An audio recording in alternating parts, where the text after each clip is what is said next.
ջղայնանում էի, Հասմիկը հերվից ասում է, բերում ուղակի, չէ, մի բերեցի, շուտ էի ջղայնանում։ Կարահանվել եք Շարլ Ազնավուրի մասին կենսագրական ֆիլմում։ Նայում էի, ասում էի, Հայաստանում չեն հավանելու։ Ես պիտի այնքան հայտնի դառնամ, որ Ֆրենկ Սինատրային անցնեմ։ Ես այլևս չեմ խոսելու։ Գեղեցկությունը արդեն չի բրկել աշխարհը։ Հենց էտա որ դու գնում ես հենց արու ու էկ տեսնելու։ Դա իմ սերի զենքն է եւ ես այդ շատ լավ ճանաչում եմ եւ օգտվում եմ։ Մեկ էլ տեսա հովիկին։ Հիմա սիրտս կանգնում ասում եմ դե հետը նկարվեի դնեի հիմա հայտնի էի դարձել։ Հանճարեղ տղայի մայր լինելը էտա պիտի նստես ծափտես։ Հենց աստվածային սկիզբը տեսնես եւ այդ սկիզբը փոխանցես։ Տղամարդ եմ խաղացել, ջրի կաթիլ եմ խաղացել, ձի եմ խաղացել, գոմեշ եմ խաղացել։ Հա, եւ հիմա այնպեսի մի բան եմ ապուշ մտածել։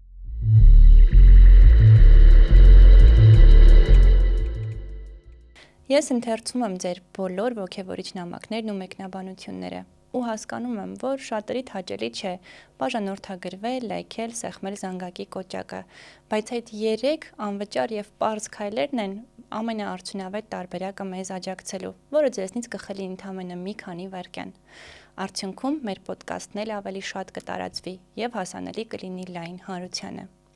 Մեզ կարող եք աջակցել նաև Re-Armenia հարթակում, միանալով ամսական բաժանորդագրությամբ ցանկացած գումարի չափով։ Իսկ մենք ձեզ կուղարկենք կադրից դուրս հատվածներ եւ վերջին հարցի հյուրերի ճիշտ պատասխանը, որը նկարահանել ենք հատուկ ձեզ համար։ Շնորհակալություն։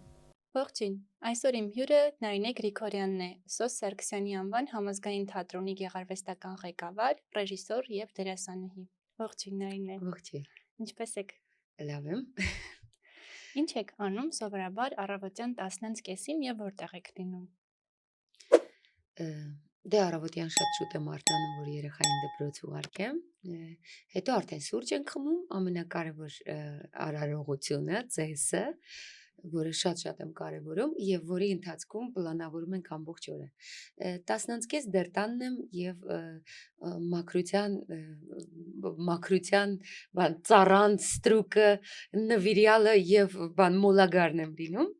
Այդպես սիրում եմ ես ճիշտն ասած 12-ից դուրս գալ տանից էլի, մինչ այդ աշխատում եմ հասցնել մյուս գործերը, տան գործերը։ Իսկ երեկոյան 10:30-ին սովորաբար դեռ թատրոնում եմ լինում։ Փորձերի, օրինակ հիմա այս հարցազրույցից հետո գնալու եմ փորձի եւ մոտավորապես 12-ին կամ 1-ին տանը կլինեմ։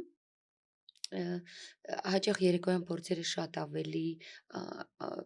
մեծ օգտակար գործողության գործակից ավելի բարձր է, որովհետև այդ ժամին է նաև դերասանի մարմինը պատրաստ խաղալուն, դրա համար սիրում եմ երեկոյան փորձերը։ Հա, իսկ նաև երեկոյան երբ ներկայացում է լինում, մեզ մոտ չի ավարտվում ներկայացումով երեկոն, դրանից հետո անպայման նստում ենք դերասանների հետ եւ ես նորից կետ առ կետ քննարկում եմ ներկայացումը, ինչ պահը որ մի փոքր թուլացել է, ինչ որ մի նոր բան է հայտնագործվել, դրան ասել այո կամ ոչ, մի խոսքով նորից վերլուծում եմ ներկայացումը, հետո դրանից հետո շատ հաճախ հանդիսատեսը մեզ օրինակ տորթ է բերում կամ գինի եւ այլն այդպիսի մի ծես ենք ունենում եւ նոր գնում տուն։ Մեր մասնակիցներից մեկն էլ չէ, ձեզ կոնյակ էր բերել հաղթանակի գենեզիս ներկայացմանը երբ հրավիրել։ Տեսակ չեմ խփում։ Հա, տենց ինչ շատ դուր է գալիս, որ հանդիսատեսը տոմս գնելուց բացի էլի շնորհակալ լինելու ավելին է ուզում անել եւ մենք էլ ենք ավելին ուզում անել, ամեն անգամ ուզում ենք ավելի լավ ներկայացում անել, ավելի շատ լինել, ցավոք սրտի հիմա դե շենքը դեռ չկա, բայց զգում ենք մենք Պարուր Սևակ դրեցինք Սունդուկյանի թատրոնում, փոքր բեմում, եւ տոմսերը միանգամից սպառվել են, այդպես 150 տեղանոց էր դահլիճը, մենք սովորաբար 80 հոգու համար ենք խաղում Սևակը, բեմի վրա է նստած հանդիսատեսը եւ դերասանը ափի մեջ է հենց հանդիսատեսը, էլ այդպես է։ Եվ միանգամից սպառվել են տոմսերը, ինչը նշան է, որ մեզ կարոտել են, ինչպես եւ մենք իրենց։ Դեռ թատրոնին կգանք, ասացիք, որ դերասանի մարմինը երեկոյան է պատրաստ լինում ներկայացման, այլ ոլորտներում սովորաբար հակառակն է, հա, ավելի պրոդուկտիվ ժամեր համարվում են առավոտյան ժամերը, թարմ ուղեղով եւ այլն, որն է տարբերությունը երեկոյի դերասանի դեպքում, որ ավելի արդյունավետ են Քանի որ ներկայացումը 7-ին է սովորաբար լինում, արդեն այդ ժամանակ պիտի արթուն լինես, բոլոր բջիջներդ պիտի արթուն լինեն։ Դրա համար արդեն երևի տարիների ընթացքում նաև դա արդեն սովորություն է դառնում օրգանիզմի համար եւ այդ ժամին արդեն շատ արթուն է ինքն ինստինկտյան։ Գումարած նաև միշտ երեկոն ավելի մոգական է, ավելի է ասես թե կողքի մտքերը կողք են գնում, օրվա ամբողջ ռեժիմը, գործերը եւ այլն, եւ ավելի մաքուր է միտքդ, ավելի կարող է կենտրոնանալ հենց ներկայացման վրա, կամ մտքի վրա, կամ եւ այլն։ Դրա համար երեկոն դրանով կարեւոր է։ Բայց եթե ես օրինակ ծանր ներկայացում եմ ունենում,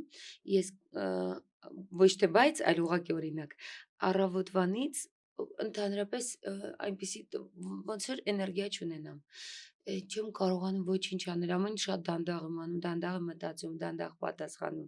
Հետո հասկանում եմ, երբ արդեն գալիս է ներկայացման ժամը, որ Էներգիան հա, պահում եք դրա ներկայացման համար։ տասնապատիկ ավել էներգիա եմ ունենում, ես հասկանում եմ, որ ենթագիտակցորեն իմ մարմինը պատրաստվում էր այդ ժամին։ Ամբողջ օրը ես բացակայ էի ուղղակի, մինչև որ գալիս է ժամը 7-ը եւ դեռ դառնում եմ գերներկա։ Իսկ ծանր ներկայացումները որոնք են ձեզ համար։ Ավելի շատ խաղ պահանջող, ավելի գուցե թեմատիկ առումով։ Օրինակ մոնո ներկայացումները, Մհմ, Գոմեշը օրինակ որ խաղում եմ Հրանտ Մաթեոսյանի, ինձ Ֆանտաստիկ եք համար խաղում իդեպ։ շնորհակալ եմ շատ, ինքը ինձնից ուժ է տանում։ Ես ներկայացումը խաղալիս եւ խաղալուց հետո էլ շատ ուժ եմ ունենում, դա չի հարցը, բայց ես ինքս գուցե նաեւ որպես ինքս դիսցիպլինա իմ մեջ ունեցող դերասան, ինձ խնայում եմ ամբողջ օրը, որովհետեւ հանդիսատեսը գումար է տվել եւ պիտի ես 100%-անոց լինեմ։ Եվ նաև տարիքի հետ կապված, որ մեծացել եմ, արդեն զգում եմ, որ էլ ուժս շատ չի պատում։ Այսինքն, եթե առավոտյան գնամ ինստիտուտ դասի, արդեն երեկոյան ուժս քիչ կլինի, դրա համար էլ որ օրը ներկայացում ունենում եմ, ես չեմ գնում դասի, ոչինչ չեմ անում մինչև այդ ժամը։ Բայց մոնո ներկայացումները ավելի բարդ են։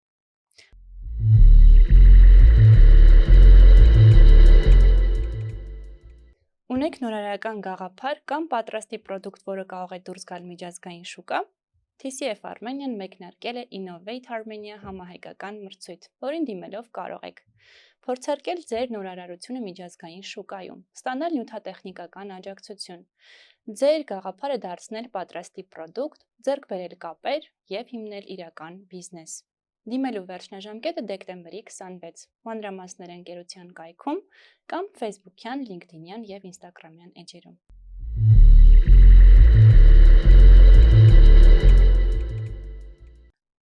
Ինձ այս շատ հետաքրքիր է, որ Գոմեշից խոսեցիք, Գոմեշի կերպարը, կենթանու կերպար է, հա, ոչ մարդկային, բայց այնքան բնական ու այնքան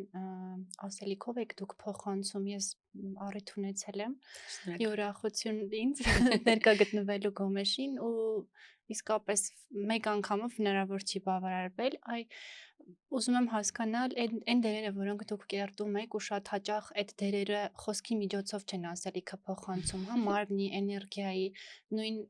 թեկուզ ոչ թատրոնի դեպքում, եթե նայենք, կյանք ու կռիվ ֆիլմում դուք համր աղջկա կերպար էիք մարմնավորում, որը որևէ տեքստ ըստ էության չուներ, բայց այդ համրության մեջ այնքան ասելիք կար։ Ուզում եմ հասկանալ դա արդյոք ինչ-որ տեխնիկա է, թե հենց ձեզ ի վերուստ տրված շնորհիվ, որ կարողանում եք առանց բառերի, տարբեր կերպարների միջոցով մարդուն լիարժեք դնել այդ կերպարի ամբողջ տրամաբանության մեջ, ասելիքը լիարժեք հասցնել տեղ։ Նախ ուզում եմ հիացմունքս հայտնել ձեզ եւ թե ինչքան պատրաստված եք որպես լրագրող, ինչքան տեղյակ եւ ինչքան հետաքրքիր դիտարկում եք անում, որովհետեւ ես ինքս քանի որ ռուսական դպրոց եմ գնացել, հետո Արցախում եմ հայերենը սովորել, հետո եկել եմ Հայաստան հայերենը։ Մի խոսքով իմ հայերենը, ռուսերենը ամբողջը խառնած է։ Եվ երբ ես սկզբում ինձ հրավիրեցին համազգային թատրոն ու պիտի խաղայի, ու խաղում էի ավելի ճիշտ, առաջին հոդվածը, որի մասին դուրս է եկել, Նարինե Սերանովն էր գրել, որ շատ հետաքրքիր դերասանուհի է, բայց ձայնը թույլ է։ Եվ ես սարսափելի սկսեցի ամաչել իմ ձայնից, իմ խոսքից, որովհետև ասում էին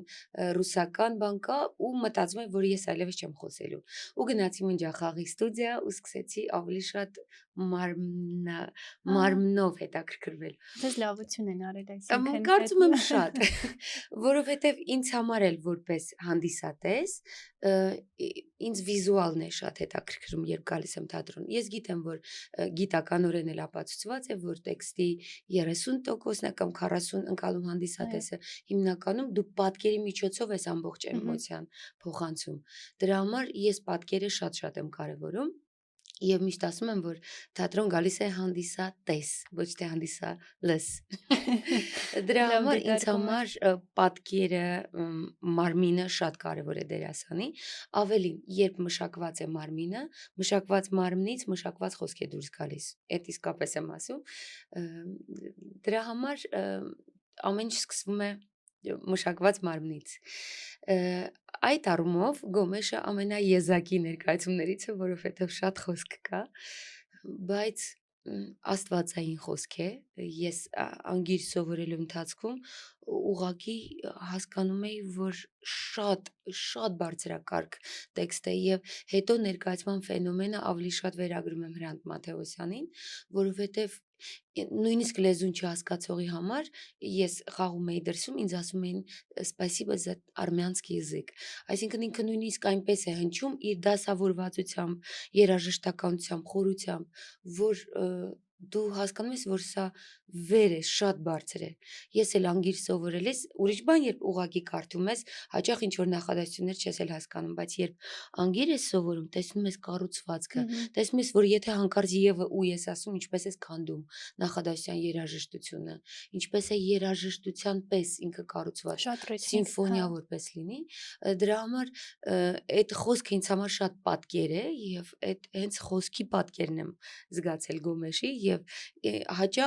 հաճախ լինում է, որ սկսում եմ, վախենում եմ, վայ դեռ այսքան բան եմ անելու, մեկ էլ որ տեքստը սկսում եմ, զգում եմ, որ ինքն է ինձ տանում, հաճախ ոչ թե ես եմ իրեն տանում, այլ ինքն է ինձ տանում։ Հա, դա շատ ակնհայտ Հա։ երևում է, հա։ Անգամ են վերջին հատվածները, հա, ինքնախարազանման Հա, գտիք եւ զբաղվում այդ շատ հաճախ ասում են մեջքդ չի կարմրել, չգիտեմ ինչ, չի եղել ընդհանրապես, որ մի փոքր, չգիտեմ, քերծվածք լինի կամ ինչ որ բան փորի հետ կապված, ոտքերի գուցե երբեմն խոտ մտնի ոտքս կամ ինչ որ բան կարող է լինել, բայց ու հետո դե ես շատ ուժեղ խփվում եմ պատին, չէ՞։ Եվ Յուրի Կոստանյանը որ եկել էր նայել, ասում էր, որ ուրիշ դերասան այդպես խփվեր պատին։ Հա, բայց այդ պահին սենց կծիկ եմ դառնում, այդ պահին այդ տարերքն է ինձ տանում, չգիտեմ, ես չեմ անում դա ոնց է նայվում, բայց ընդհանրապես ոչ ցավ եմ զգում, ոչ բան, այլ նպատակ ունեմ, որ պիտի իրականացնեմ, եւ որպես Գոմեշ, եւ որպես դերասանուհի։ ու ասեմ, որ ձեր նպատակին միանշանակ հասել եք։ Շնորհակալ եմ։ Շատ մի քանի անգամ առիթ ունեցել եմ Դավիթի հետ էլ Մաթեոսյանի որդու հետ խոսելու, որ ներկայացումները ավելի մեծ մասշտաբով փորձենք կազմակերպել, որ օգտակարությունը շատ լինի, հետո մտածեցի, որ չէ։ Ինչ հաճելի է, որ Նայնեն մշտապես խաղում է, ու մենք առիթ ունենք իրեն վայելելու։ Հա, հետաքրքիր է, որ հորինելիս ընդհանրապես չէի մտածում, որ ներկայացումը այդքան ամեն դեպքում ինձ համար շատ նշանակալից դարձավ իմ կենսագրության մեջ եւ ուրախ եմ, որ նաեւ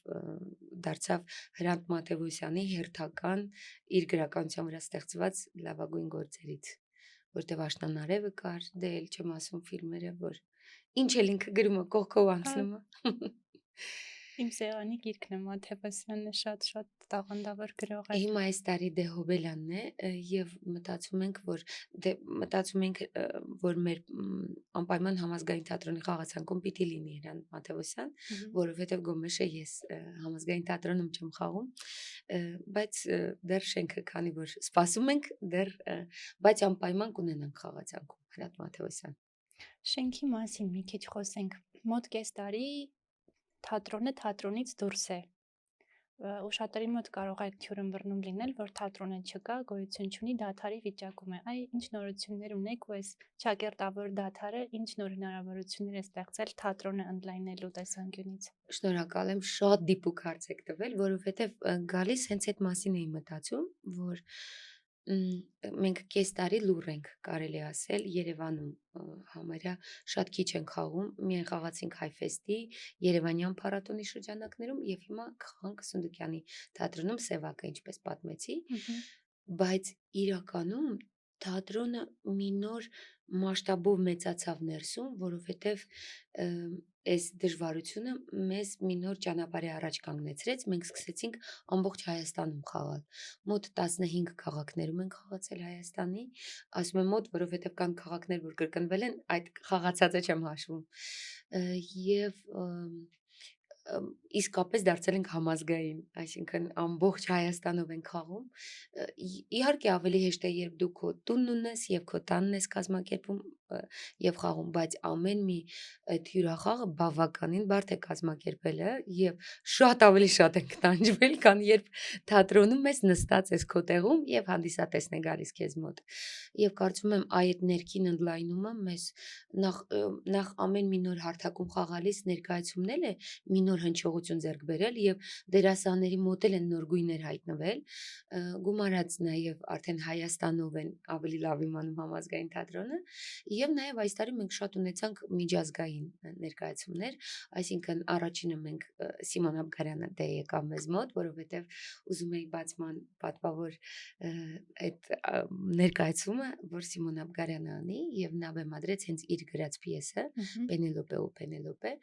բայց Երևանում չխաղացինք, այսինքն առաջնախաղը եղավ Մոսկվայում Չեխովյան փառատոնի շրջանակներում։ Հետո Սանկտ Պետերբուրգում խաղացինք Փափլիկը եւ ստացանք մի շարք հրավերներ, այսինքն այդ հրավերով Սանկտ Պետերբուրգում խաղալով արդեն խաղացինք Թունիսում, հենց երեք վերադարձել ենք Նովոսիբիրսկից եւ հունվարի վերջ պատրաստվում ենք գնալ Հնդկաստան։ Եվ իսկապես ես շատ ուզում եմ, որ թատրոնը դուրս գա նաև միջազգային դաշտ եւ ակտիվորեն, չնայած միշտ է դուրս եկել, բայց կուսեմ շատ ակտիվ, որովհետեւ դա ընդհանրապես մի նոր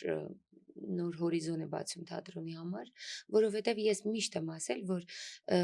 երբեք մենք չենք մրցակցում մեր կողքի թատրոնների հետ։ Ամեն թատրոն ունի իր հանդիսատեսը, ամեն թատրոն հայ թատրոն է եւ մենք պիտի իրար օգնենք լավագույնը լինելու։ Բոլորս իրար։ Այլ պիտի մրցակցել sense համաշխարհային այդ թատերական ոլորտում, որ քո հայ թատրոնը լինի համաշխարհային թատրոնում լավագույն սանդղակում, այսինքն լավագույնը պիտի լինի եւ հենց դրա համար շատ ուզում եմ, որ թատրոնը շատ շրջագայի եւ շատ իրեն ցույց տա եւ իսկապես ասեմ, որ շատ պատվով ենք դուրս եկել, եթե ոչ պատվով։ Այ ինչպես անել, որ մեր թատրոնը իսկապես դուրս գա ու միջազգային հարթակում լայն ճանաչում ունենա, միևնույն ժամանակ չկորցնի իր փոքր երկրի թատրոնի ուրույնությունը։ Երբ հասկանում ես, որ դուրս ես գալիս միջազգային հարթակ եւ այնտեղ դու քո տեսակով ես հետաքրքիր, ոչ թե դու ինչպես ես կապկում ֆրանսիացիներին, ինչպես ես կապկում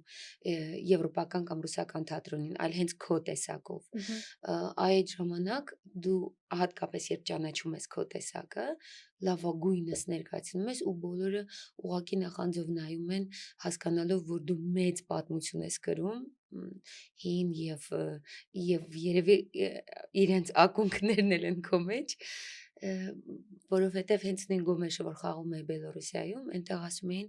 ոնց որ այդ լեզուն, որ դուք խոսում եք, այդ շարժումը, այդ ամեն ինչը, որ կար, այնպիսի տպավորություն է, որ դա մեր հիմքերից է, մեր աղբյուրներից է, այդ լեզուն էլ ոնց որ այն մարդկության սկզբից լիներ, ու ասում էին, ոնց որ հին հունական թատրոնը լիներ մեր առաջ կամ Եզիչեսկին, ոնց է հայերեն բազմաստված, այդ չեմ սիրում Եզիչեսկին, հա, բայց բնության հետ կապված է նկատի ունեն, եւ ես էլ օրինակ ժամանակին գնացել եմ Գրատովսկի ինստիտուտում սովորելու ու այնտեղ հավաքում էին հին գրականություն, հավաքում էին հին երգեր ու ես հասկանում էի, որ ես կրում եմ դա իմ մեջ, ես հին մշակույթ եմ կրում իմ մեջ,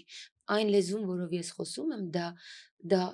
շատ հին ժամանակներից է եղել։ Այնտեղ էին ավստրալիացի, բրազիլացի եւ այլն, չինացի եւ այլն, եւ ես հասկանում եմ, որ այնինչ փնտրում է այդ ինստիտուտը, ես կրում եմ իմ մեջ։ Ու երբ դու հասկանում ես, որ դու դա կրողն ես, անկախ քեզնից, դու ուղղակի ծնվել ես այդտեղ, այդ արևելքի ու արևմուտքի խաչմերուկում, որ դու այդ կրողն ես, գիտեք, որտեվ արևելքը իր ձևն ունի արևմուտքը, բայց խաչմերուկում դու այդ երկու մշակույթները քո մեջ խաչաձևել ես։ Եվ չգիտեմ, երբ գիտակցում ես, ավելի հպարտ ես եւ ավելի ինքնավստահ ես խաղում ու դա շատ ուժեղ արձագանք է ստանում։ Ցավոք սրտի մենք շատ հաճախ չենք գիտակցում ու մեր աչքը շատ հաճախ դրսի վրա է լինում ցանկացած բանում, հա, երբ որ մենք իսկապես վերադառնում ենք մեզ ու լինում ենք մենք, այդ ժամանակ այդ անհատականությունն ու ճանաչումը երևի թե գալիս են։ Գուցե դրա համար տարիք է պետք, օրինակ, երբ ես երիտասարդ էի, ես էլ շատ ուզում էի, այ տեսեք, եվրոպական թատրոն, չգիտեմ ինչ, ես Ոչ էլ էի այդ հետաքրքիր է հողերով։ որտեղից այդ ֆենոմենը, որ երիտասարդ տարիքում անդադ ձգտում ենք դրսի, Չգիտեմ։ հետո վերադառնում արմատներին։ Եվ ես էլ ուզում եմ ասեմ, լինելով Արցախցի, ընդհանրապես չէի գիտակցում, որ Արցախցի եմ, ոնց որ ես Հրազդանում էի ծնվել մեծացել, ընդհանրապես չէի մտածում այդ մասին, բայց տարիքի հետ սկսում եմ կարոտել այդ հողը, այդ լեզուն, այդ բարբառը, չգիտեմ ինչու է դա տարիքի հետ գալիս, բայց տարիքի հետ ես գիտակցում այն հարստությունը, որ կրում ես քո մեջ։ Դրա համար մի քիչ ներել է, երբ երիտասարդները ուրիշ հովերի մեջ են լինում, ես ասում եմ կգաս։ Այդպես։ Մի հարցազրույցում ասել էիք, որ տարիքի հետ ավելի արցախցի եք դառնում։ Ու ձեր հայրն էլ չէ, գերի էր ընկել Արցախյան առաջին պատերազմի ժամանակ ու հաղթանակի գենեզիս ներկայացման մեջ էլ կարծես թե 3 դերասաններով հենց անձնական պատմություններն էիք բեմադրում։ Ինչ եք հիշում Արցախից ու ինչ փորձառություն եք ունեցել մանկության տարիներին այնտեղ։ Հիմա Արցախը ամեն րոպե եմ հիշում, հիմա շատ եմ խոսում Արցախի բարբառով, այնպիսի տպավորություն էր, որ ամբողջ կյանքում այդպես էի խոսում եւ արդեն ստիպված ամուսինս, երեխաս, դերասանները, որոնք արդեն ավելացնում են այդ թատերական բաների մեջ, բառարանի մեջ, նոր արցախյան բառեր, ասենք մյուլուշուլու, որ ուղակի որ շարժվում եք առանց իմաստի, դա մյուլուշուլուն է, բայց դա բոլորը արցախյան բարբառի հատետի, դա նշան հենց այդպես շատ լավ է։ Երբ հասնում է հատետի են, այդ ուրեմն բարձր գնահատականը։ Բայց չգիտեմ, այդ շատ ենթագիտակցորեն է լինում, ես հատուկ չեմ անում, բայց այդ կարոտի հետ իհարկե մեծ տխրություն է գալիս եւ անճարություն այդ ամեն ինչի հանդեպ, բայց դե երևի հենց դրա համար էլ հիշում եմ, որ ինքը վառ մնա ենթագիտակցորեն եւ ինչքան ես պահեմ իմ մեջ եւ փոխանցեմ էլ, այդքան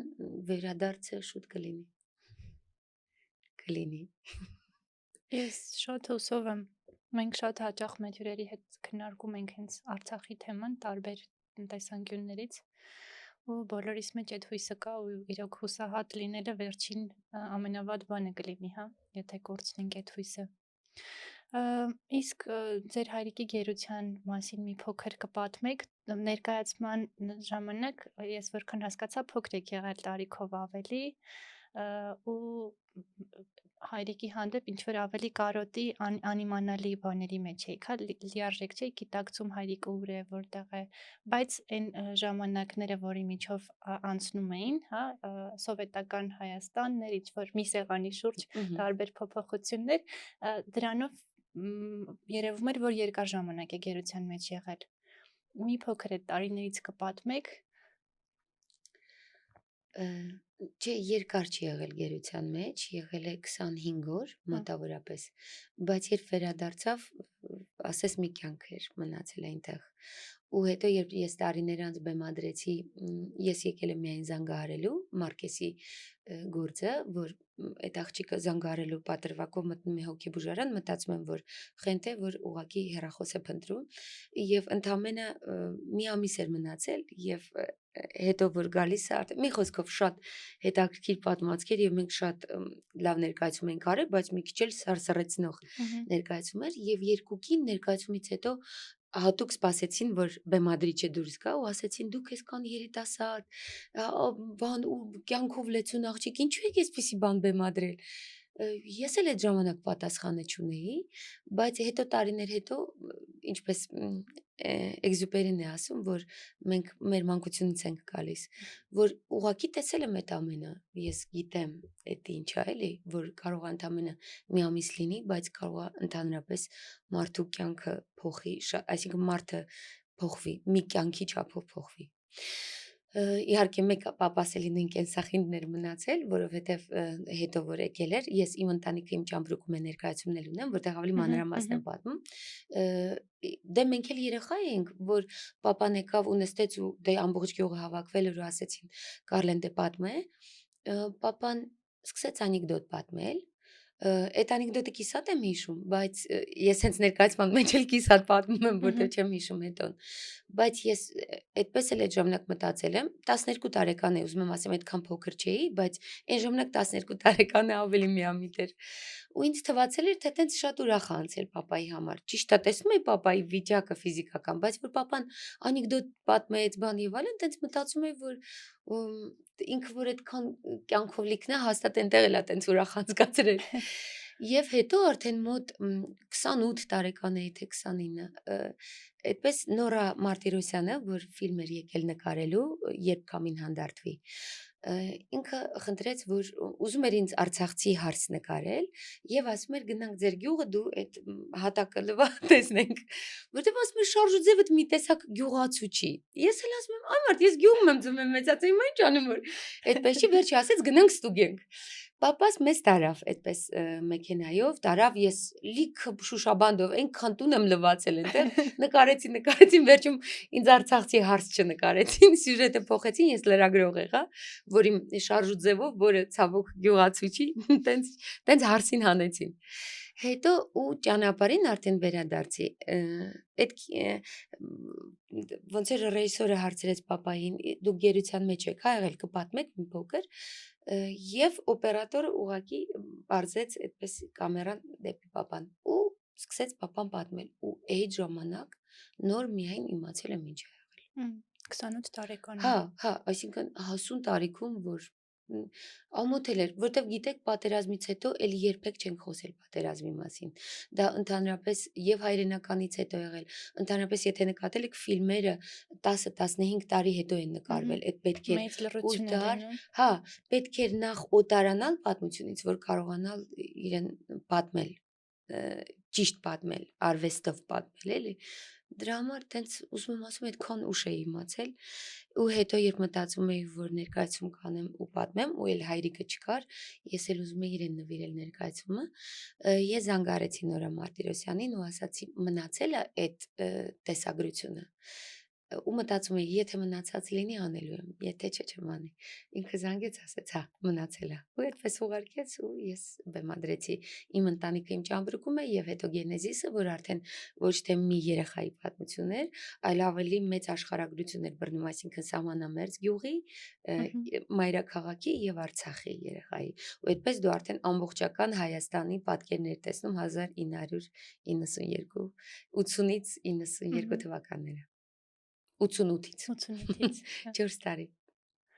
Դուք նաև նկարահանվել եք Շարլ Ազնավուրի մասին կենսագրական ֆիլմում։ Էլի ես մեծ ոգևորությամբ կինոթատրոնում դիտեցի ու չգիտեի, չէի պատրաստվել, չէի նայել, մի անգամից հենց գնացի ու առաջին կադրերում ձեզ տեսա, շատ մեծ ինձ ուրախությամբ էի, որ այնտեղ եք ու մարմնավորում էիք մոր կերպարը։ Կուզեմ մի փոքր այդ փորձառության մասին պատմեք, ինչ էր ձեզ համար խաղալ Շարլ Ազնավուրի մայրը, հետո կգանք նաև արդյոք ֆիլմը հավանել եք, թե ոչ։ Նախ ինձ համար մեծ պատիվ է, որ այդ հնարավորությունը եղավ, որ չիմանալով ֆրանսերեն կամ բան, մեկը էդ էլ է մի նշան, որ երբ դու մի երկրում քո գործը 100%-անոցու լավ անում ես, ուզում եմ ասեմ, չէ՞ որ երիտասարդները աչքը անդադ դուրսն է, Եվ շատ հնարավոր է, որ հանկարծ հայտնվես ֆրանսիական ֆիլմում, հանկարծ դու Օսկար մրցանակաբաշխության այդ շորթ լիստում հայտնվես, այսինքն ես արդեն գիտեք քանի անգամ ֆիլմերում որ նկարվել եմ, դա հայտնվել է Օսկարում։ Ու ես համարում եմ, որ կարևոր չէր որտեղ եմ աշխարհագրորեն ես հայտնվել։ Կարևորը երբ դու քո հեռանկարը ունես, երբ դու հեռու ես նայում, ոչ թե մտածում ես, ես ինչ վատ եղա, որ ամեն ինչ է լինում է։ Եվ այ ֆրանսիական ֆիլմում նկարվելը ինձ համար նույնպես այդպիսի մի հրաշքներից էր եւ օրինակ, որ ամեն ինչ հնարավոր է լինի։ Հələ բա որ խելք ունենայի սովորեի այդ լեզուները։ Հա, եւ այդ փորձառությունը, այդ երկու ռեժիսորների հետ աշխատելը, իմ քոչի հետ Նունեի, որ ուղակի հրաշքերի եւ որը հենց իրար հետ ընտրեցինք բանաստեղծությունը, մի քանիսն էինք ընտրել, բայց հենց Քուչակը կարդացի, էլ ինչքան ուզում ենք համոզել ուրիշ բանաստեղծություն, ուղակի երաժշտությամբ, տեքստով այնքան էին սիրել, որ ասացին, չէ, պիտի Քուչակը կարդացվի, եւ այդպես տենց ինձ էլ էր հետո իրականում ֆիլմի սցենարով սկզբից չէր սկսում այդ ամբողջ պատմությունը մայրիկը, որ երեխաների համար բանաստեղծություն է կարդում, ավելի մեջտեղներից, բայց մոնտաժի ընթացքում մոնտաժ անող ռեժիսորը ասել է սա այն այստեղից է գալիս Շարլը, այսինքն սա է Շարլը, պիտի այս կետից սկսել, որովհետև այս կետը իմանալով ես հասկանում ով է Շարլը, որտեղ մաման միշտ բանաստեղծություններ է կարդացել երեխաների համար, երգել են, ամբողջ օրը բարել են այդ Կովկաս հյուրանոցու ռեստորանում։ Հա, եւ այդպես այդտեղ են ձևավորվել այդ երեխաները, էլի։ Դրա համար ֆիլմը արդեն մոնտաժի ժամանակ փոխվեց տեղը ու երբ ես գնացի ֆրանսերեն գրելու ինքս ինձ, որտեղ ֆրանսիական ալիքի համար եւ իրենք էլ էին անհամբեր սպասում թե ես ինչ ռեակցիա կտամ, բայց այդ սկիզբը երբ սկսվում էր մեզնով եւ որ այդ ամեն ինչն է ապարում ենք ու այնտեղ եղեռնի կադրերն են, այդ ինձ համար շատ սիրուն էր արված, որովհետև ի վերջո մենք եղեռնը հաղթեցինք ապրելով, մենք ապրեցինք ու այդպեսով հաղթեցինք այդ պատմություն, այդ ցաներ պատմությունը, այդ ինձ դուր եկավ ու իրենք ուրախ էին, որ ինձ այդ դուր եկավ։ Իսկ հետո ֆիլմը արդեն գնացի այնտեղ առաջինը նայեցի, արդեն ձեր ընթരാճ գալով ձեր հաջորդ հարցին, ասեմ, որ երբ այնտեղ նստած նայում եմ, ասում եմ Հայաստանում չեն հավանելու, Հայաստանում, գիտեք ինչու, որովհետև այդպիսի Շարլ, այսինքն մենք էլ համազգային թատրոնում ունեինք Շարլի մասին ներկայացում, այսինքն ես կարդացել էի իր գրքերը շատ լավ գիտեի, եւ մենք ուրիշ բան ենք դուրս բերել Շարլի կենսագրությունից, իսկ եվրոպացին դուրս է բերում, թե ինչքան ենք գնահատել փողը, ինչքան ճիշտ է դասավորել իր կյանքը, ամեն պահ իմացել է գինը, ամեն ինչի եւ այլն, ոնց որ դա այսօր Եվրոպայում կարևոր արժեքներից է, բայց մեզ համար մեկակարևոր արժեքները ինչքան սիր, հա, ինչ խոսք իրենք էլ են շատ կարևորել ընտանիքը, նույնիսկ ես 15 նկարահանման օր ունեի, 15 նկարահանման օր ունենալը դա ես ցանկում 6-րդ տեղն էի գլխավոր դերասաններ, այսինքն շատ գլխավոր տեղեր 1000 հոգանոց ֆիլմում, բայց այդքան շատ չէին կադրեր, որտեղ որդիս դիսկ դյուր է ստանում, ես ծափարում եմ, որդիս Ալհամրայի համերն է, ես ծափարում լացում եմ, ես ինչն է դե հանճարեղ տղայի մայր լինելը էտա, պիտի նստես ծափտաս, բայց ասեմ 15 օր նկարվել եմ, եւ դա մեծ ցուցանիշ է, բայց ուզում եմ ասեմ մենք ուրիշ բան կպատմենք, եթե պատմենք Շարլից, ուզում եմ, հա, այդ էի ասում, որ այդ ռեժիսորները շատ էին կարևորել, որ ընտանիքը միշտ կողքին է, որովհետև ինքը կարևորել է, որ մայրը հայրը կողքին լինեն եւ այլն, բայց միևնույնն է ֆիլմում նաեւ այդ իր ամեն ինչը ճիշտ հաշվարկելու, այդ ամեն ինչն են ներառել, որը կարող է հայրին դուր չգար։ Ես էդ էի։ Ինձ մոտ էլ էր այդ զգացողությունը իդեպ ու այնտեղ հատվածներ կային, որ հենց իրապես Շարլ Ազնավուրի կադրերն էին գալիս, այդ ժամանակ բալանսավորվում էր։ Ես նորից վերադառնում էի իմ իմացած Շարլին, բայց երբ նորից իրական դերասանը իր խաղով ու արտաքինով շատ նման էր, բայց նաև իր բարձրահասակ լիներն էր ինձ շատ խանգարում։ Չէ, ինքը ինձնից բարձրահասակ չէր, ավելի բարձրահասակ էր ինքը թվում ու նաև այդ հաշվարկայնությունը, հա, ես պիտի այնքան հայտնի դառնամ, որ Ֆրենկ Սինատրային անցնեմ, մի տեսակ Կամ այդ երևի որ իրոք մեր ռադիոյով, մտածող, հա, հա, որ կամ տղայի ռադիոյով ասում է ես ինքնասպանությունից հետո այդ հատվածները, որ ինքը նորից մտածում է մեծ համերգների մասին, բայց մյուս կողմից էլ հասկանում եմ, որ ողբերգությունն է հաղթահարելու որոշակի ձև է ընտրել, բայց թե կերպարի հետ ունեի կոնֆլիկտ, որովհետև Շարլի դեմքով դա համով էր, դա հասկանալի էր, դա արտիստին բնորոշ քայլ էր, բայց դերասանի խաղով մի տեսակ շատ տխուր մարդու անverջ հաշվարկող, անverջ հայտնի դառնալու մոլուցքով մարդու պատմություն էր ու երևի այդ խնդիրն էլ մենք ունենք իսկապես, որ մի քանի հայտնի հայ ունենք, ուզում ենք իրենց մասին եթե հանկարծ մի բան լինի, ապա դա լավագույն ձևով Հա, նկարահանվի։ դե էտա կարևոր թե ում հայացքով են քեզ պատմում։ Հիմա յուրաքանչյուրից էլ եթե վերցնեն, եթե մեկը, որի համար ամենակարևորը այդ այդ տեսակն է մարդու, այդ ձևով են պատմելու քո մասին։ Նույնը ուզում եմ ասել դրա համար պիտի տեսնելով է պատմում, էլի։ Մենք գուցե ավելի պաթետիկ պատմեինք մի քիչ էլ, չէ՞, մենք էլ շատ Հա, այսպես կանեինք, իրենք ընդ որում գիտեք դուստրն ու փեսան նստած էին, այսինքն դուստրը եւ նույնիսկ որդին էլ հաճախ էր գալիս, իրենք էին անդադ հետևում եւ իրենց հայացքի ներքո եղել, եթե իրենց համար այդ ամենը նորմալ էր, որովհետեւ այսօր այդ արժե համակարգն է Եվրոպան գրում, ուրեմն նորմալ է։ Բայց գիտեի, որ եւ ուրախ էի, որ Հայաստանում լավ են ընդունել, ես ավելի վատ էի պատկերացնում։ մի քիչ խոսենք նաև ամերիկացին ֆիլմից։ Ցեղասպանության մասին անդրադարձանք, իմ կարծիքով ամենահաջող անդրադարձերից մեկը հենց այդ ֆիլմում էր, հա, շատ նուրբ, շատ ոչ հայի համար հասկանալի մարդու պատմություն, ոչ միայն ազգային պատմություն, այլ մարդու ցավի պատմություն։ Երկրորդ բանն էլ, որ երևի ցեղասպանության մասին էլի հաջող եղել է, դա Ավրորայի լուսաբաց անիմացիոն ֆիլմն էր, իմ կարծիքով դրսի լսարանին հարմար։ Ամերիկացին ֆիլմում դուք մարմնավորում եք Ռուզանին, հա, ոստիկան եք, բանտապահի կինն եք, հա։ Մի փոքր այդ նկարահանման մասին կպատմեք, որովհետև այնտեղ էլ ես հիշում եմ հիմնական խաղը պատուհանից էր,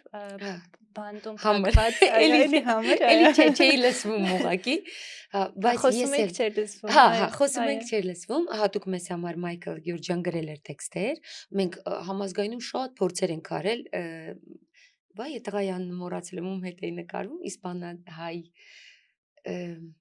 մի խոսքով այդ տղայի հետ նկարվում էի։ Հետո Հովիկ Քուեշկերյանի։ Եվ ես չէի ճանաչում իրեն, որտեվ ամբողջ օր թատրոնում եմ կինո չեմ նայում։ Հետո բանը մենք մի քիչ նկարեցինք եւ համաճարակը սկսվեց։ Իսկ ես սովորություն չունեմ մարդկանց հետ ֆոտո նկարվելու, որ այ տեսեք մենք հիմա նկարահանվում ենք, բան, այդ որտեվ ինձ համար դա շատ այսպես ներքին շատ սուրբ process է ու չի կարելի դա ֆոտո նկարվելով էժանացնել կամ ոնց որ էներգիան դուրս հանես, էլի պիտի այդ իսկապես կայանա այդ ակտը։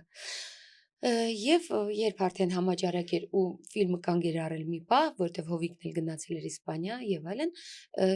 Կազա դե Պապելն էին բոլորը նայում, ես եմ միացրեցի, նայում եմ, մեկ էլ տեսա Հովիկին։ Հիմա սիրտս կանգնում է, ասում եմ, դե հետը նկարվեի դնեի, հիմա հայտնի էի դարձել, հիմա ասելի Հովիկի հետ եմ նկարվում, ինչի չեմ նկարվել, էս ինչա, այնքան էի տառապում, չեք պատկերացնում։ Հետո որ եկավ նկարվեցի, բայց էլի չդրեցի համացանց, որտեղ մտածում էի արդեն ֆիլմը դուրս կգա կտեսնեն, որ Հովիկի հետ է, բայց այդ Հովիկն է շատ մեծ էր ու շատ բոյով, այ դա որ ոնց է որ քեզ տալիս են կին եւ խնդիրները համարյա նույնն են ինչ այլ ֆիլմում, բայց մեկը կողքիդ խաղացողի հետ դու ուրիշ ես դառնում, այսինքն ուրիշ բան, երբ դա Բաբկենն է Չոբանյան, եւ դա Սարգիսն է Գրիգորյան, մեկ էլ հայտնում է Հովիկ Քուեշկերյանը ու դու քեզ այսքան կին ես զգում ու զգացողությունդ է փոխվում անկախ ամեն ինչից եւ հարաբերությունները եւ զգացողությունները։ Ահա այդպես այդ ֆիլմը շատ հետաքրքիր էր եւ Արմանին եմ նշանյան շատ շնորհակալ, որովհետեւ սովորաբար դե միշտ քաստինգի եմ գնում ընտրվելու համար, բայց այդտեղ ինքը քաստինգ չարեց, ասեց դու ես խաղալու այդ դերը։ Եվ եթե քաստինգը պատմեցի, ուզում եմ կյանքու կռվի համար էլ պատմել։ Մեր Մկրտչյանը եկել էր Մոսկվայից եւ քաստինգ էր անում ֆիլմի համար։ Ես գնացի, ինքը ինձ տեսավ եւ այլն, հետո ես չանցա այդ կաստինգը։ Չանցա, հետո ինքը սկսեց գրել կյանքու կռիվը։ Այն ֆիլմը կիսատ մնաց, բայց ինքը գրեց եւ իմ կերպարներ նկատի ունեցել։ Ինքը գրել էր առաջին ու երկրորդը եւ Սոֆիի կերպարը ինձ էր ընտրել եւ հետո ընտրում ենք իմ փոքրին, այսինքն որ կաստինգն էր Սոֆիի փոքրի, ասում էր արի տես հավանես Սոֆին որ լինի։ Եվ ինձ թվում է շատ լավ Սոֆի ենք գտել, հա, շատ հիանալի, հա։ համապատասխանիկ։ Բայց հետո մեկ-մեկ լինում է, որ գնում ես կաստինգի ու դժբախտ ես, որ չես ընտրվել, բայց հետո ավելի լավ բան է ստացվում քեզ համար։ Կամ էլ հետո լինում է, որ չես անցել ու գալիս ես ֆիլմը նայում ու հասկանում ես, որ դու վատ կլինեիր տեղ։ Այսինքն, եթե ես Արցախի գյուղի աղջիկ կլինեի, բայց սենց մի քիչ իզիս կնի շարժու ձևով, դե չի բռնի էլի։ Ասենք ինքան նենց լավ հարմարները կան։ Կամ էլ ես վերջերս Տամարայի ֆիլմում Ստեփանյան, այս որ Լեռնակայի փառատոնում բացվեց, ես պիտի վաճառողուհի խաղայի, այսինքն ինձ կաստինգ էր անում եւ գյումրեցի։ Ես ասում եի, բայց ես լավ չեմ անելու գյումրեցու ակցենտը։ Ես որպես արցախցի գիտեմ, որ ինչքան էլ դերասանը արցախցու բարբարով խոսում է, մեկը լավ չի անում, այսինքն իսկ ինքան Գյումրի այնքան լավ դերասաններ կան, դե հիմա բոլոր դերերը պետք չի ինձ վրա քաշեմ, թող ուրիշը վայելի եւ իսկապես Հասմիկը հիանալի խաղաց Գյումրիի դերասանուհի եւ հիանալի խաղաց այդ բարբարով իրենց։ Դուք ոնց եք կարողանում այդքան էսթետիկ, կանացի մնալ ձեր բոլոր դերերում, միաժամանակ լինելով գեղարվեստական ղեկավար, այդ ամբողջ process-ի կազմակերպողը, այդ երկուսը իրար չեն հակադրվում երբեմն կամ մեկը մյուսի հետևանքով չի տուժում։ Շնորհակալ եմ։ Նախ ես ուղղակի շատ լավ գիտակցում եմ ուժս ինչքան բանի կա հերիքի եւ հետո ես տնորենը չեմ։ Ես ընդամենը գեղարվեստականի պատասխանատուն եմ եւ դա շատ սիրով եմ անում ու ինձ ահա որ դուր չի գալիս տնորենի գործը Կարմի Պավոր թատրոնում այդ պահին Արմանը Նավասարդյան տնորեն չէր եւ ես պիտի ստորագրեի միջև նոր տնորենը գար ջղայնանում էի Հասմիկը հերվից ասում է բերում ուղակի չէ մի բեր շուտ էի ջղայնանում սարսափելի չեմ սիրում այդ բյուրոկրատական բաները ավելին ստորագրում եմ ու երբեք չեմ կարդում այդ հանկարծ չիմանան բայց շատ սարսափելի բան է այսինքն այդքան ինձ հետաքրքիր չէր այդ ամենը ու ես հասկանում էի գիտեք ամենակարևորը երբ դու հասկանում ես ինչ ես անում քո տեղը եւ ճիշտ ես դասավորում ամենակարևորը ընտանիքն է այդտեղ պիտի այնքան չբացակայել որ համահանես էլի որտեվ եթե երեխա ես բերել կարևոր որ լավ մամա լինես եւ դրա համար ինստիտուտում նաեւ կուրս չեմ վերցնում որովհետեւ գիտեմ որ շատ ժամանակ պիտի տրամադրել դրա համար ինչ որ բաներ շատ որ առաջարկել են չեմ անում որովհետեւ պիտի ուժերս ներեն եւ նաեւ այո տնորեն չեմ ուզում լինել չեմ կարող լինել եւ եթե դա մեկ ուրիշը ինձնից շատ ավելի լավ կանի ավելի լավ այդ մեկ ուրիշը անի որովհետեւ գիտակիցը գիտի իսկ ես գեղարվեստականը շատ կաշխատեմ լավ անել էլի այդպես հա այդ ժամանակ արդեն երբ դու քեզ գիտես քո ուժերը գիտես սիրով ես անում տեսակդ մնում է Հետաքրքիր է իսկապես բոլոր ձեր տարբեր դերերում թե թատրոնում թե ֆիլմում այդ ինքնատիպ կանացիությունը կա ու այսօր շատ կանանց պակասել է հա այդ կանացիությունը ու ձեր ուժը ամբողջությամբ իմ կարծիքով հենց ձեր դերում կնոջ նրբությամբ կնոջ տոնայնությամբ կնոջ կեցվածքով ավելի ազդեցիկ է, քան շատ հաճախ երբ տեսնում ենք հակառակը, հա, շատ կանայք փորձում են տղամարդանալ, որպեսզի ազդեցիկ, ուժեղ եւ իրենց խոսքը լսելի լինի, բայց դուք ձեր կերպարով հակառակն եք ապացուցում ու դա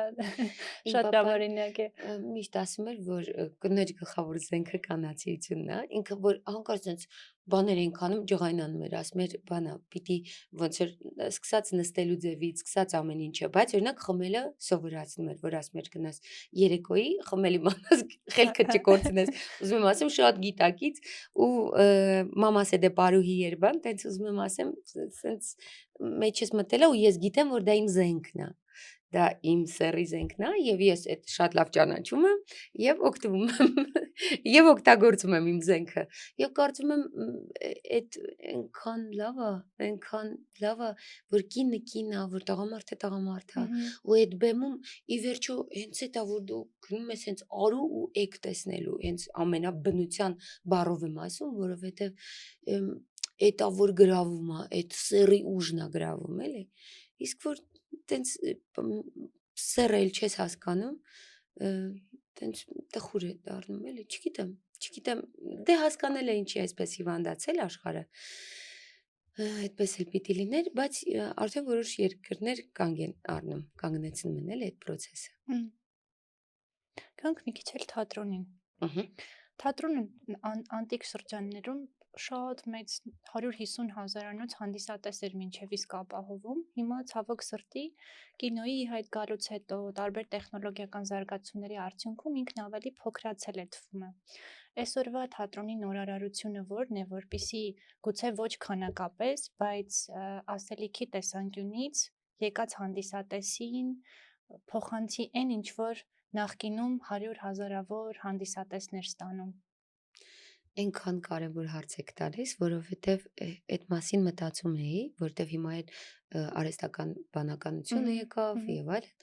եւ ավելին կինոն է հիմա հարվածի տակ ընկել։ Եվ առաջ միշտ որ ինձ հարցում են թատրոնն եք սիրում, առաջ կես տարի առաջ նույնիսկ էլի, թատրոնն է սիրում թե կինոն, միշտ ասում էի կինոն, ու բոլորը ապշում էին, որ ես թատրոնի մարդ այսքան, միշտ ասում եմ կինո։ Բայց հիմա արդեն ասում եմ թատրոն, որովհետև հիմա արդեն կինոն էլ այնքան, արդեն կինոդերասանն էլ կա, ու շուտով կինոդերասանի կարիք էլ չլինի, չգիտեմ, չնայած շունչը, չգիտեմ, բայց հաստատ վտանգի տակ կինոն է, բայց մեկը դրանով ավելի ձգելու է թատրոնը, որովհետև մարդը միշտ կարոտելու է մարդուն, մարդը ինչքան էլ այդ ամեն չլինի, հիվանդանում է, փրշտում է, բոլորս նույն ձգումները ստանում է, սովածանում ենք, այդ մարդկային այն սովորական ցավը զգալը, ծիծաղելը եւ այլն, մեկը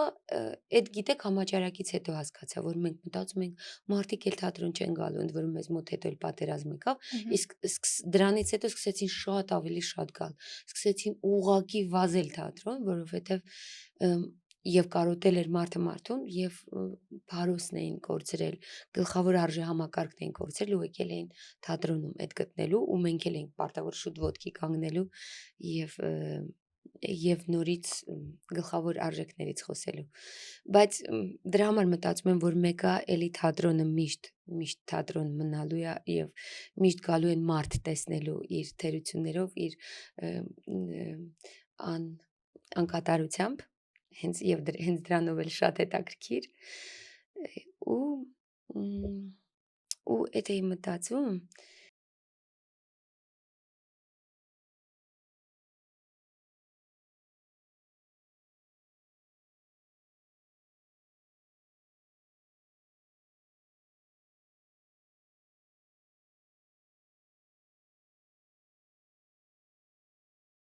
օրինակ, որ այսպես շատ շրջագայում են գնում ենք փառատոների, անդադ տեսնում եմ ներկայացումներ, որտեղ սոցիալական խնդիրներ են արծարծվում, դեպրեսիան, կանանց, ֆեմինիզմ եւ այլն, աբորտ եւ այլն։ Հետաքրքիր է, բայց Հայաստանում շատ քիչ են անդրադառնում այդ թեմաների։ Երիտասարդ ռեժիսորներն են միշտ ավելի մեծ թեմաներ են գաղափարական վերցնում, այդպիսի բեմադրություններ անում։ Ու ես միշտ այդ հարցի պատասխանը ունեմ։ Թատրոնը դա մի մեծ մեխանիզմ է։ Դու մոտավորապես մի 50 մարդու տեղաշարժում ես, այսինքն գումար եւ այլն, որպեսզի մի բանի մասին պատմես։ Այդ պիտի շատ թատրոնի լեզվով պատմել եւ շատ կարեւոր բանի մասին պետք է պատմել, որովհետեւ կարելի է մի հաղորդման շրջանակում ահագին խոսել աբորտների թեմաներից, հա, կամ չգիտեմ, ուզում եմ ասեմ, ինչու ես վերցրել այդ ժանրը, ինչու ես վերցրել թատրոն։ Թատրոնում պիտի թատրոնի լեզվով խոսել, այդ թատրոնի ամենամեծ գեղեցկությունը իր թատերայնությունն է։ Այդ երբ թատրոնում թատրոնը, այլ ոչ թե ասենք театр док, который это современное такое что-то, ասենք տենց post-absurd, post-ինչ, այդ էլ նույնիսկ այդ թատերայնությունը մտնում է այդ post-absurd-ի բանի մեջ, բայց թատրոնի լեզվով, որտեվ եթե դու թատրոնում անելու ես այն, ինչ կարող է կինոն անել, վավերագրական կինոն անել կամ բանը, ուրեմն իմաստ չունի։ Կարծում եմ հենց էտա բան կա, որ ես օրինակ լավ միտք կա, որ հասկանում եմ, որ կինոյով ավելի լավ կլինի, քան թատրոնում դրա մասին պատմել։ Դրա համար ինձ համար միևնույն է, ես ինքս ինձ համար եմ որոշել, որ ես ինչ բեմադրեմ, այդ լինելու է հենց թատրոնյան, եւ որ ինչ էլ աշխարհի արժեհամակարգըուրել փոխվի, ես միշտ Աստված Աստծո դրած օրենքներն եմ բանանել, նույնիսկ եթե դա մոդայից ընկած լինի։ Մեկը աշխատելու մնա այդ բարոյական օրենքների եւ թատերական օրենքների մեջ, բայց ժամանակակից, որովհետեւ թատրոնը ժամանակի արվեստ է, եթե այսօր դու ժամանակի մեջ չես, դու հետաքրքիր չես, էլի։ Իմ կարծիքով հենց աշխարհն է բաժանվելու է երկու մասի, մարդիկ ովքեր կգնան լրիվ թվային դաշտ ու տեխնոլոգիաները ինչպես բաններ մոռացա կանխատեսում մեր գրողներից մեկը մեր չէ կամյուն իմ Քո սեղանի գրքեր իմ գրողներից մեկը կամյուն ասում էր չէ որ գալի են ժամանակներ երբ ամեն ինչով մարդն ապահովված է լինելու բայց իրեն ավելի մենակ է զգալու քան երբևէ ու կարծես թե գնում ենք դրան ու երևի թե մարդկանց մի մասը կգնա դրան մյուս մասը ավելի շատ կունենա մարդու կարիքը ու հենց մարդու պատրաստածի մարդուն ֆիզիկապես տեսնելու թատրոնը նույն գալու որովհետև կինոյի դեպքում մարդը վայելում է արդեն իսկ պատրաստվածի արդյունքը, բայց թատրոնում ինքը այդ արդյունքի մի մասն է, հա։ Կոնտակտը նույն դերասանի հետ խաղը ամբողջությամբ պայմանավորված է հանդիսատեսի ռեակցիայով, հանդիսատեսի արձագանքով ու կարծում եմ իրոք թատրոնը իր ուրույնությամբ այդ դերը կշարունակի պահել։ Բայց ժամերը շատ կուզեի, որ վերանայիք, որովհետև ցավոք 7-ին են, չէ, հիմնականում ներկայացումները լինում թատերական, հա։ Ցավոք սրտի տեխնոլոգիական ոլորտի շատ բաներում, դաշտերում շատ ավելի ուշ ենք ավարտում ու միշտ չի որ կարողանում ենք ներկա գտնվել։ Համազգային թատրոնում 7:30 է, հա։ Ուղղակի այս ձմռան օրերին ես էլ միշտ մտածում եմ 7:30 ախր հետո էլ տուն պիտի գնան, բայց գոմեշն էլ 7:30 տիկնիկային թատրոնում էլ որ խաղում եմ ճամպրուկը 7:30-ը, հա, երևի թե 7:30-ն էլ դեռ չի օգնում։ Իմ կարծիքով ձեր համասեցի հակառակն էլ կա, եթե իսկապես ուզում ես գնալ կհարմարեցնես, բայց ամեն դեպքում այդ աշխատանքային ժամերը երկար են ու շատ դժվար է լինում գնալ թատրոն։ Հա։ Ուրեմն 7:30, չէ, ես որտեվ ինձ 7:30-ը դուր չի գալիս, որտեվ հետո էլ եթե մի քիչ երկար է ներկայացումը, 10-ին տուն գնալը արդեն ոմանց համար խնդիր է։ Հա, դրա համար մտածում եմ գուցե 7 դարձնենք, բայց հիմա որ ասում եք, դե Չէ, դե մեկը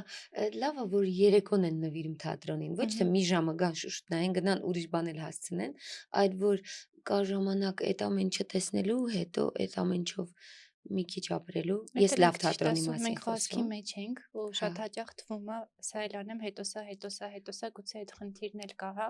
որ ակնկալում ենք, որ մի քիչ ուշ լինի, որ էս անեմ, գնամ թատրոն։ Կամ էլ ներկայացումից հետո էլ գնամ էս անեմ։ 21-րդ դարի խնդիրն է։ Հա, շտապողականության։ Իսկ ինչ է գեղեցիկը թատրոնում։ Դուք ոնց եք այդ գեղեցիկը մատուցում ու առհասարակ թատերական գեղեցկությունն ինչ է։ հետաքրքիր հարց է։ Շատ հաճախ օրինակ մեծ վարպետները ասում են, երբ արդեն տաղանդը վերջանում է, մնում է վարպետությունը ու էսթետիկայի զգացողությունը, այսինքն որ գիտակից ես ու միշտ այդ գեղեցկությունը ստեղծում ես։ Ես միշտ մտածել եմ, որ շատ է կարևոր, որ գեղեցիկ լինի, էսթետիկ լինի բեմը, բայց դա չի ճշմարտությունը։ Երբեմն կարող է անճոռնի լինել, կարող է բեմում աղբ լինի լցված, բայց այն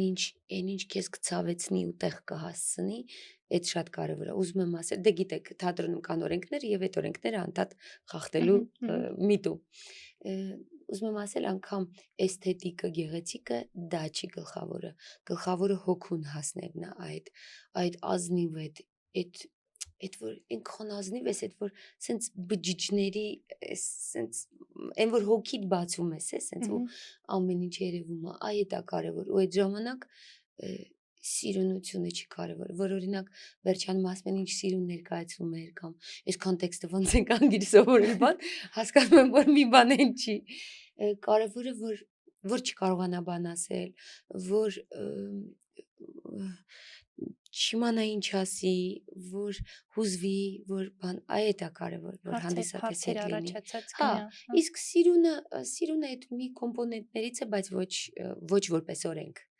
Բայց կարևոր է, երբ գալիս են, դե արվեստի վերջը նաև գեղեցիկն է, բայց եթե Դաստայևսկին ասում է գեղեցկությունը կփրկի աշխարհը,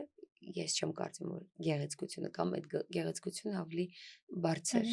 հասկացողությամբ, որ սերը կփրկի աշխարհը։ Գեղեցկությունը արդեն չի փրկել աշխարհը, գեղեցկությունը մեզ ստանում է արդեն, չգիտեմ, այդ արտաքին ամեն ինչի գեղեցիկի զգալու, եթե այդ գեղեցկության մասին ենք, հա, խոսում, որը դե մարդը գեղեցկությունը միշտ ուրիշ տեղ է տանում, էլի, բայց հոգու գեղեցկությունը, որը տանում է դեպի սեր, այդ է կարևորը։ Էդ է, որ պիտի ճիշտ բանաձևես, ներկայացումը պիտի ճիշտ բանաձևես, ճիշտ նախադասություն պիտի ասես, որ ճիշտ ես բանաձևում, ճիշտ ես տանում։ Բանաձևում մի բան սխալ է լինում, սխալ է գնում։ Ճիշտ է։ Քո ուղերձն էլ է սխալ գնում, մարդկությունն էլ է սխալ տեղ գնում, սկսում է փչանալ, հանկարծ մի բան սխալի պատճառով։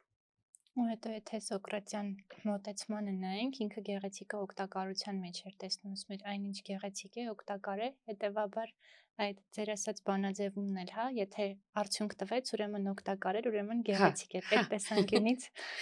Այդպես վերցնենք։ Հա։ Ու իդեպ նաև հենց այդ գեղեցիկի մասին մարդկության ամենաառաջին բանավեճը գեղեցիկի մասին է եղել դեռևս շումերական արձանագրություններում 2500 տարի առաջ այնտեղ բան ունեին, օդի աստված ունեին, Էնլիլ էր անունը, որը երկիր ուղարկում է երկու զավակներին, երկու եղբայրների ու իրենք առաջին վեճը, որ արձանագրված է, ով է գեղեցիկ։ Ու հետո աստված ըստ այդ բանի, հա, շումերական փիլիսոփայության սահմանում է Սոկրատյան նույն այդ մեթոդը, գեղեցիկն է, ով օգտակար է։ Ինչ հետաքրքիր է։ Նույն Սոկրատն էլ, եթե չեմ սխալվում, կամ Սոկրատներ կամ Արիստոտելը ասում էր կինը գեղեցիկ է, ծառը գեղեցիկ է, կուժը գեղեցիկ է, բայց կինը կարող է ծերանալ, ծառը կարող է թոռոմել եւ կուժը կարող է կոտրվել։ Հա, այդ դեպքում ո՞րն է գեղեցիկը։ Այն ինչ որ դրսից, ներսից ցուցադրվում է արտաքնապես, ներսից է գալիս։ Հետևաբար երևի այն գեղեցիկը, որը որ մենք ընդունում ու սիրում ենք, երևի այդ ներքինն է, այն ասելիքը, որ ձևի միջոցով հասնում է հանդիսատեսին թատրոնի պարագայում։ Լավ փիլիսոփայում ենք։ Ես այնքան շատ եմ սիրում փիլիսոփայում միշտ։ Հա։ Երևի այդտեղից էլ սկսվեց ռեժիսոր դառնալու միտումը, որ անդադ ինչ տեսնում ես, այդ ուզում ես դրա մասին մտածել, հետո ընդհանուր բաներ ես դուրս բերում, օրենքներ, տեսնում ես, որ ինչ որ մի բան հա, մի խոսքով շատ եմ, ես էլ շատ եմ մտածում, շատ եմ խորհում, հաճախ դա խանգարում է, բայց երևի դրա համար էլ դարձել եմ բեմադրիչ։ Մի քիչ էլ ձեր ձայնից խոսենք։ Ասացիք, որ ձեր մասին առաջին անգամ խոսել են, որ թույլ ձայն ունեք, բայց հիմա այս նույն ձայնի մասին էր, որը առաջ կար, թե այդ կարծիքի հետևանքով ունեք այսօրվա ձայնը, որ անգամ ցանկացած տեքստ կարդալիս, այդ տեքստը մի տեսակ դառնում է կարևոր։ Չգիտեմ, հետո սկսեցի գնալ բեմական խոսք,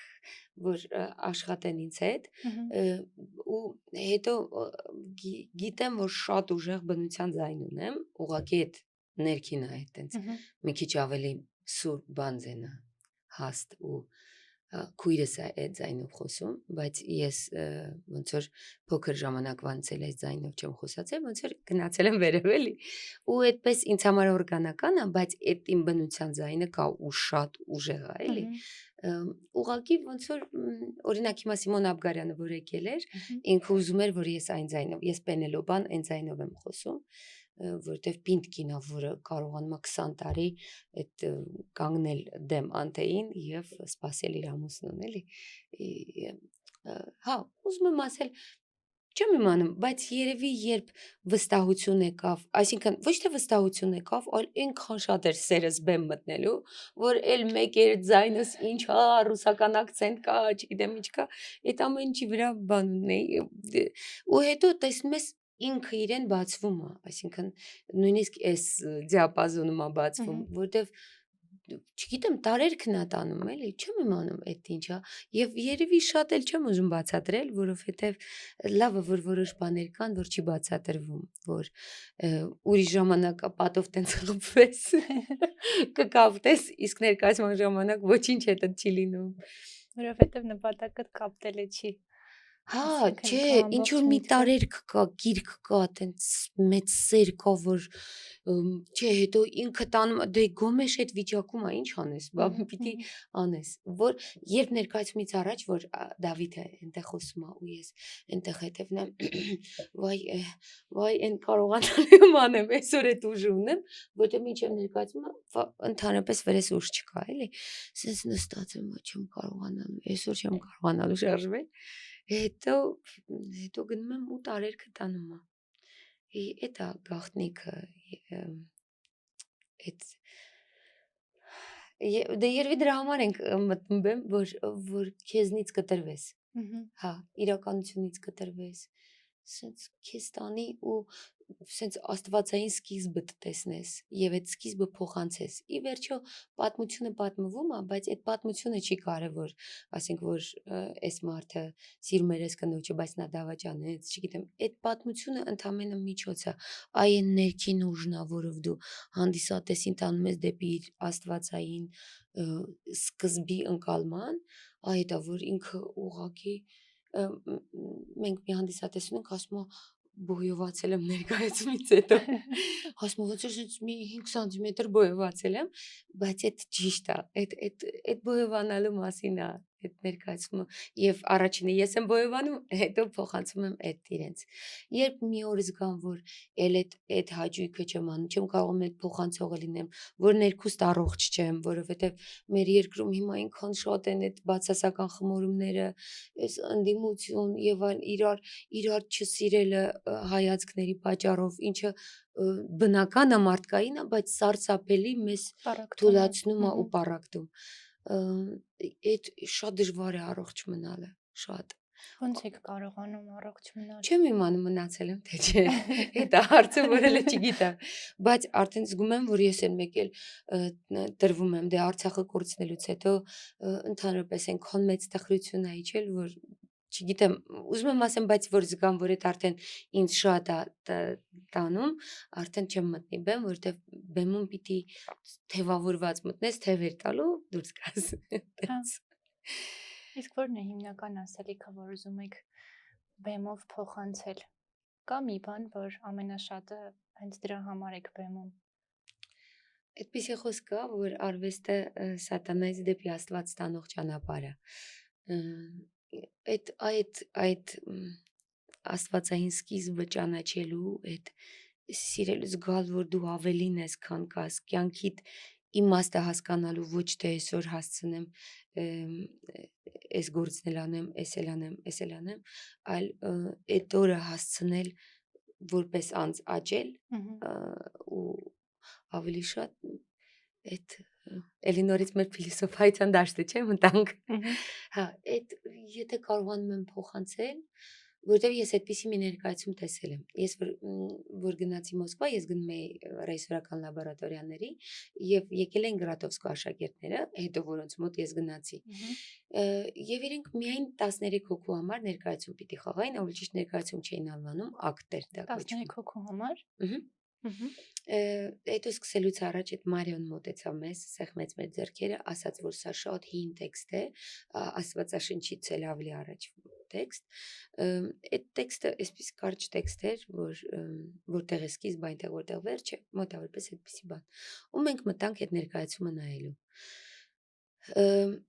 Ես ոչինչ չեմ կարող ձեզ սյուժետային պատմել, դա ցերեկային լույսի ներքո էր, մի սենյակում էր, սովորական սենյակ էր, եւ իրենք բեմական հագուստներով չէր, ոչ մի ճոխ բան չկար, չկային բեմական լույսեր, բայց այդպես 15 րոպե անց ես սկսեցի լացել եւ հետս տարիքով էին մյուս ռեժիսորները բոլորս եւ չէինք հասկանում ինչն է, որտեվ սյուժետ չկար, որ դու լացեիր այդ կնոջ համար, այդ տղամարդու համար, հետո որ դուրս եկանք դեռ այդ լացը շարունակվում էր, հետո ես այդպիսի զգացողություն ունեի, որ այդ իմ առաջ այդ մարդիկ մաքրվում են Աստծո առաջ եւ ինձ էլ իրենց ես էլ մասնակիցն եմ դարձել։ Հա, ոնց որ առաջ ոնց էր որ քուրմը է տանում էր եւ բոլորին իր հետ տանում էր, չէ՞, իրական այսինքն ինչպես կար։ Հիմա պատարագի դեպքում կարող ենք ասել, չէ՞։ Հա, դե ուզում եմ ասեմ, հենց օրինակը դա է, էլի։ Եվ ես հիշում եմ, որ ես ինձ համար էի լացում, ես իմ հոգու համար էի լացում, բայց այն ժամանակ ես 22 տարեկան էի, ես դա հետաքրքիր որ մտքից դա կար, բայց ես չէի կրում այդ փիլիսոփայությունը։ Ավելին, երբ այդ կինը սկսեց երգել, ես ասացի, ես այս երգը լսել եմ։ Ես լսել եմ, երբ մայրիկի փորում էի։ Տենց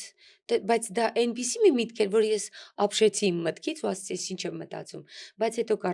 կարդացի Նատալա Բաշնջաղյանի հոդվածը, որը նույն բանն էր գրում, որ այդ ոնց որ հենց այդ ժամանակվա այդ երգը այդքան այնտեղից է գալիս, որտեղից մարդն է։ Այսինքն ուզում եմ ասեմ, նույնիսկ այս շարժումը, որ մենք բոլորս այդ դիրքով ենք ծնվում, մեկը համընդհանուր լեզու կա, ինչքան է Բաբելոն ենք դարձել, մեկը կան մարդկային ապրումներ, ցավ եւ այլն, որ այդ համընդհանուր է։ Եվ երբ այդ լեզվով ես խոսում, անգամ նա ով սարսափելի շատ սիրում է այս ամենի մեջ լինել եւ տանել չի կարողանում թատրոն, որտեղ գորգորում են եւ մեծ խոսում, եւ այո, տենց սարսափելի թատրոններ շատ կան, շատ։ Բայց իրական թատրոնի պես բարձր արվեստ ես այդ ժամանակ հասկացա, որ ես ինչ բարձր մասնագիտության մեջ եմ եւ երբ տեսա, որ այդ կմախքը տեսա թատրոնի, իսկ այն մնացածը սիրուն լույս, սիրուն զգեստներ, սյուժե բան, այդ պրոստը աչքը պահելու համար է։ Բայց մնացածը, այսինքն այդ որ հոգին բռնես ու տենց առողջացնես, տենց տանես դեպի վեր, այդ ունի թատրոնը, ու երբ թատրոնում բոլոր կոմպոնենտները միանում են ու իսկական է գրակում, թատրոնի պես երաժշտություն անգամ չի ազդում մարդու վրա։ Ուղղակի շատ եզակի են լինում այդպիսի ներկայացումները, շատ քիչ։ Բայց միշտ ձգտում ենք դրան։ Ասեք 3 փաստ ձեր մասին, երկուսը ճիշտ, մեկը կեղծ։ Փորձեն մարդիկ մեր զրույցից հետո հասկանալ, որն էր կեղծը։ Փորձենք տեսնել ձեզ որքանով կճանաչեն։ Կարող եք մտածել։ Հա, չէ, մտածեմ։ Կամ եթե պատրաստ եք։ Կեղծելն եմ մտածում։ Չէ, այն ազնիվները գիտեմ։ Ինձ միշտ ամենաճ ես օրինակ մաֆիա բան խաղերը չեմ սիրում, որտեվ պետքա շատ բարդ է ստելը, չէ։ Շատ, միանգամից իմ վրայից երևում է, որ ես մաֆիայի անկել ես խեղճերը խոտ։ Միշտ քաշելուց ասում եմ, Աստված ջան, ինձ սև չեն կնի, խնդրում եմ։ Հա, դրա համար խաբելն է դժվար լինելու, թե չէ, երկուսը միանգամից հիշեցի։